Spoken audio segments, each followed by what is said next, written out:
Assalamualaikum warahmatullahi wabarakatuh. Bismillah, alhamdulillah, salatu wassalamu ala rasulillah wa ala alihi wa ashabihi wa mawala amma ba'd. Qala Allah ta'ala fi kitabihil karim, a'udzu billahi minasyaitonir rajim. Innamas shadaqatu lil fuqara'i wal masakin wal 'amilina 'alaiha wal mu'allafati qulubuhum wa fir riqab wal gharibina wa fi sabilillahi wa fis sabil faridatan minallah wallahu alimun hakim. Sadaqallah. Bapak Ibu jamaah salat subuh Masjid Al-Islam yang dimuliakan Allah, alhamdulillah. Subuh hari ini kita akan melanjutkan pembahasan kita tentang zakat. Sekarang kita akan berbicara tentang mustahik, asnaf. Asnaf itu golongan, ya, golongan. Asnaf itu adalah golongan mustahik yang berhak menerima. Kita baru bicara tentang ini, belum harta bendanya, belum jenis bendanya. Saya sudah jelaskan apa pengertian zakat, hikmah dan tujuannya. Sudah selesai kita bicarakan. Nah, sekarang kita akan berbicara tentang asnaf, golongan-golongan yang punya hak untuk menerima zakat, baik zakat mal maupun zakat fitrah, ya, zakat mal dan zakat fitrah. Ahlus sunnah wal jamaah itu mengajarkan bahwa zakat ini baik mal maupun fitrah itu tetap kepada golongan yang disebut ini. Tidak mesti dia apakah golongan itu golongan kita atau tidak. Yang penting mereka masuk dalam asnaf itu. Selama mereka kaum muslimin, itu wajib mendapatkan zakat itu. Kemarin sudah kita sampaikan bahwa tujuan zakat itu adalah likaila dulatan bainal agniya'i minkum. Tidak dibenarkan oleh Islam bahwa kekayaan itu hanya berputar pada sekelompok orang. Ya, makanya Islam mengharamkan setiap bentuk kezaliman, kezaliman pada diri, kezaliman pada orang lain, kezaliman dalam distribusi pembagian kekayaan juga adalah hal yang sangat dibenci oleh Allah. Itulah sebab mengapa Islam mengajarkan setiap pemimpin itu adil, agar dia tidak zalim di dalam membagi, mendistribusikan kesejahteraan kepada rakyatnya. Itu sebabnya diharamkan, ya. La yajrimannakum syana'anu qaumin alla ta'dilu i'dilu wa aqrabu littaqwa. Jangan karena kebencianmu kepada sekelompok orang, karena kebencian dendammu, lalu kamu berbuat kezaliman kepada mereka. Berbuat adillah, karena adil itu adalah bentuk dari orang-orang bertakwa. Itu sebabnya, karena tujuan zakat itu adalah likaila dunatan bainal agniya'i minkum. Tidak boleh kekayaan itu bertumpuk pada sekelompok orang, ya, kelompok orang, tidak boleh. Islam mengharamkannya itu. Makanya ada dari zakat itu. Wa fi amwalihim haqqul lis-sa'ili wal mahrum. Di dalam harta orang-orang kaya ada milik orang-orang minta dan orang-orang tak punya. Dan orang tidak mungkin dia kaya tanpa bantuan orang lain. Tak mungkin. Dia bekerja sendiri lalu kaya, tidak bisa. Nanti ada orang lain, nanti punya karyawan, punya accounting, ya, kemudian punya perencana, punya seller, pemasaran, punya, semuanya punya. Jadi tidak bisa dia hanya sendiri.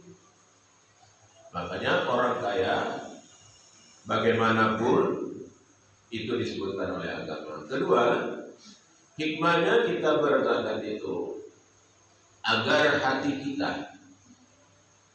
kita dan harta kita itu bersih, ya, jiwa kita bersih dari sifat kikir, bakhil, ya, tamak, loba, rakus.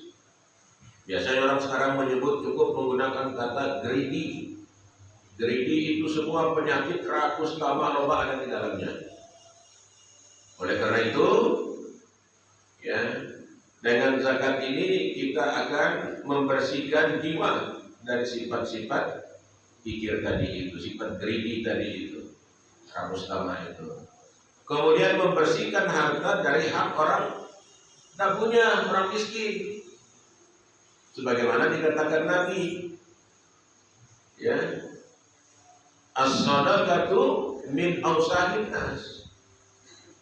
Zakat itu kotoran harta orang. Kalau kita tidak bayar zakat, kan kita makan kotoran kita sendiri. Makanya orang-orang tak rajin zakat itu dia sakit-sakitan. Harta bendanya tidak berkah. Harta bendanya rusak. Ya. Ketika mereka meninggal dunia, orang tuanya, maka anak-anaknya habis menjual hartanya.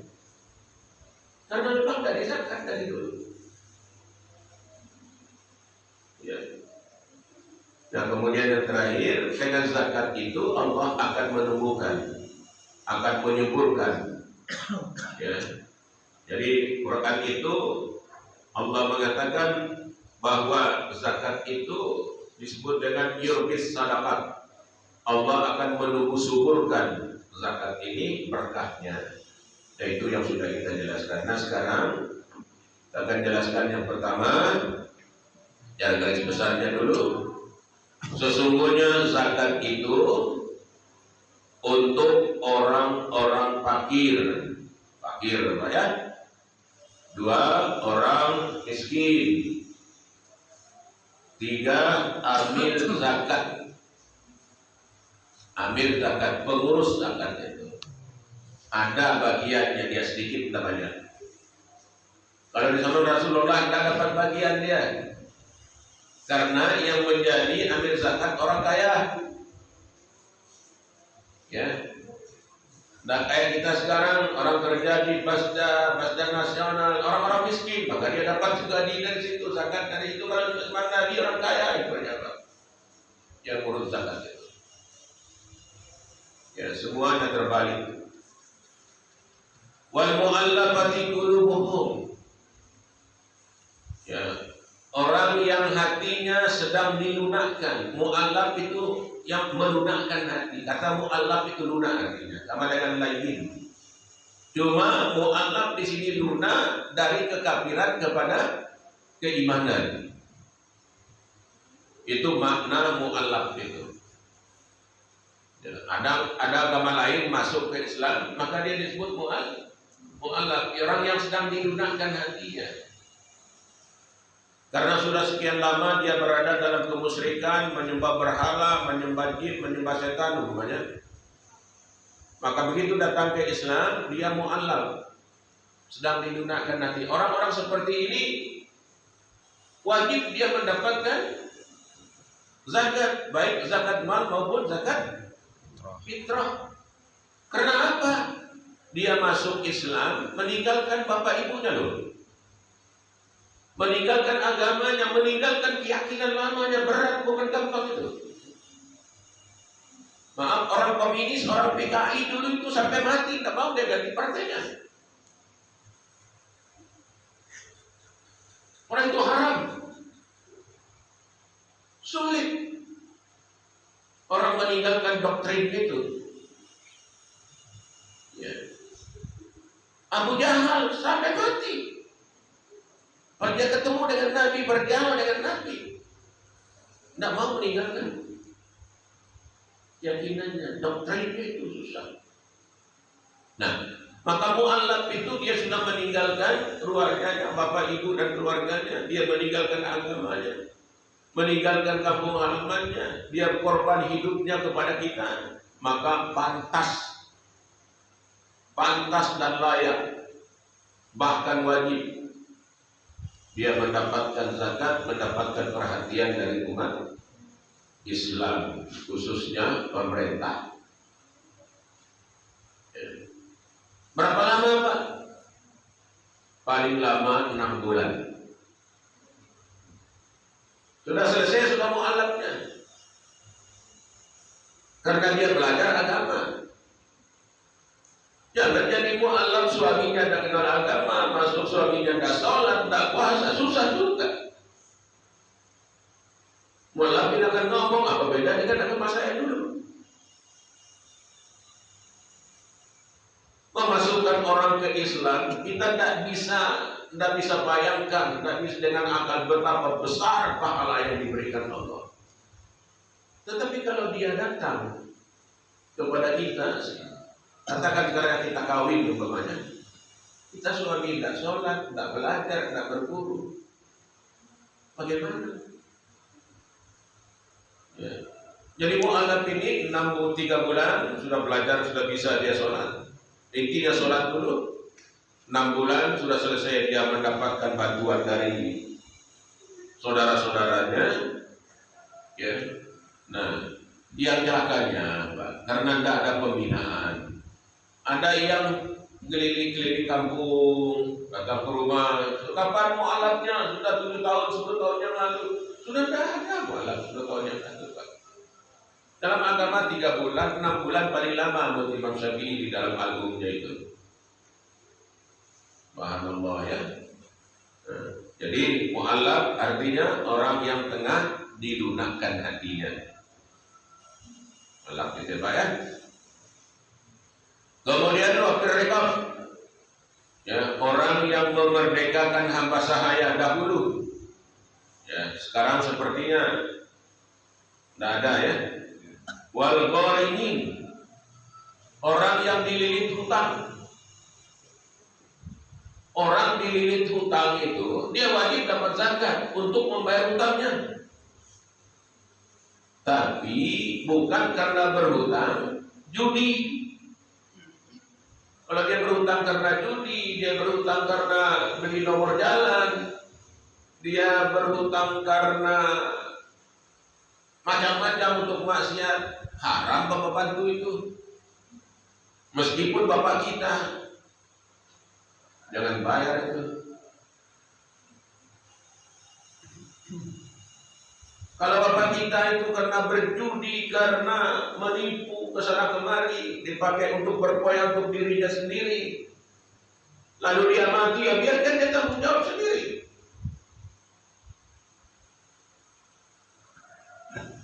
Kalau anak nanti membantu, anak ta'awanu 'alal ismi wal udwan, bertolong-tolongan dalam permusuhan dan kemaksiatan. Nah, kalau bapak itu berhutang karena memberi nafkah anaknya, istrinya, menyekolahkan anaknya, ya karena dia membangun perusahaan lalu bangkrut, rugi, hanya orang-orang ini wajib mendapatkan zakat, baik zakat mal maupun zakat fitrah. Untuk apa? Untuk mengembalikan modalnya. Nah itu wal gharimin Pak ya. Nah kemudian sudah gharimin ini apalagi fisabilillah. Nah fisabilillah itu awal artinya adalah jihad. Li'ila li kalimatillah. Jihad untuk membela agama Allah, perang untuk melawan musuh yang menghalang-halangi Nabi pada saat itu dan sahabat untuk menyiarkan Islam. Itu jihad di situ. Ya.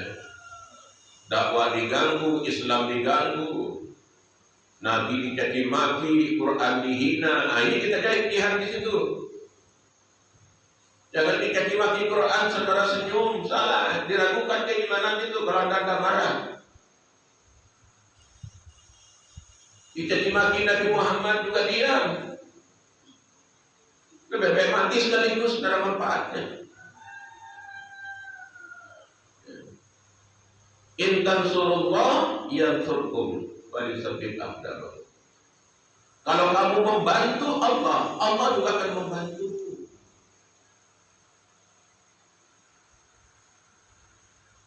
Jadi itu awalnya fisabilillah itu adalah berjuang di jalan Allah. Nah, menurut dalam tafsir Al-Mana di dalam Al-Hidayah jilid 2 bahwa dijelaskan makna fisabilillah itu, Pak. Fisabilillah itu pertama, fisabilillah artinya yang saya sebut tadi itu jihad di jalan Allah. Angkat senjata. Musuh kita jelas, lawan orang kafir, itu jihad jelas. Ada musuh kita, ada target kita. Ya. Kita tahu berapa jumlah musuh itu, kita tahu. Tempatnya di mana, kita tahu. Ya. Nah, kalau sudah demikian, maka fisabilillah itu menurut di dalam Al-Manaf dan Al-Hidayah itu, fisabilillah pertama artinya bahwa uang zakat itu bisa digunakan untuk kemaslahatan umat Islam, ya. Kemaslahatan kebaikan umat Islam. Apa yang maslahat bagi umat Islam? Ada pendidikan agama di situ, ya. Ada pembacaan Quran, belajar Quran, itu maslahat umat Islam. Karena Nabi mengatakan khairukum man ta'allamal Quran wa 'allamahu. Orang yang terbaik dari kamu adalah orang yang mengajarkan Quran dan mengamalkan Quran. Maka orang ini masuk fisabilillah. Dia berhak mendapatkan zakat dari siapapun kelompok yang kaya. Kemudian anak-anak yang belajar sekolah, yang kekurangan biaya, dia menuntut ilmu, sepantasnya dia untuk mendapatkan zakat dari orang-orang kaya. Karena orang belajar, orang sekolah itu mengamalkan perintah Allah dalam surat At-Taubah 122. Ingat itu. Alangkah baik kalau orang-orang kaya untuk apa? Untuk apa harta disimpan banyak-banyak, uang disimpan banyak-banyak, untuk apa? Ya. Kita mati juga tidak bisa kita bawa COVID. Uang ini akan bermakna kalau kita bisa bantu anak-anak sekolah. Kita kuliahkan anak-anak sekolah, itu bukan anak kita, karena kita mengamalkan fisabilillah. Ya, Pak, ya. Jadi semua kemaslahatan. Misalnya sekarang negara Islam membangun tembok benteng umpamanya pertahanan perang, kesana bisa dimanfaatkan semua zakat itu. Membiayai tentara umpamanya di dalam negara Islam, membeli senjata di dalam negara Islam. Boleh, zakat itu masuk fisabilillah. Ya. Kemudian Ibnu Sabil, wa Ibnu Sabil, Pak, ya. Nah, ini para musafir. Jadi untuk sementara ini pertama fakir. Fakir ini sifatnya, Pak, tidak ngemis, tidak minta. Ingat itu. Orang fakir itu diberi sifat oleh Allah sifat iba. Sifat memelihara diri dari ngemis, dari minta-minta. Itu fakir. Fakir itu lebih menderita, lebih sengsara dari orang miskin. Tapi orang fakir ini dianggap kaya sama orang-orang kaya karena dia tak minta-minta, Pak. Nah, miskin ini orang punya usaha tapi serba kurang, masih kurang, maka dia minta.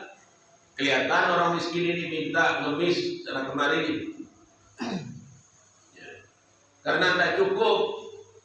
Dan tidak cukup mungkin jumlahnya atau cukup dapat syukur, tak tahu juga kita. Ya, jadi fakir, miskin, amil, mu'allaf, riqab, gharimin, fisabilillah, wabnis sabil. 8 asnafnya. Ada 8 asnaf mustahik orang yang berhak mendapatkan zakat. Baik zakat mal maupun zakat fitrah. Insyaallah kita akan lanjutkan pada pertemuan akan datang. Demikian, assalamualaikum warahmatullahi wabarakatuh. Waalaikumsalam warahmatullahi wabarakatuh.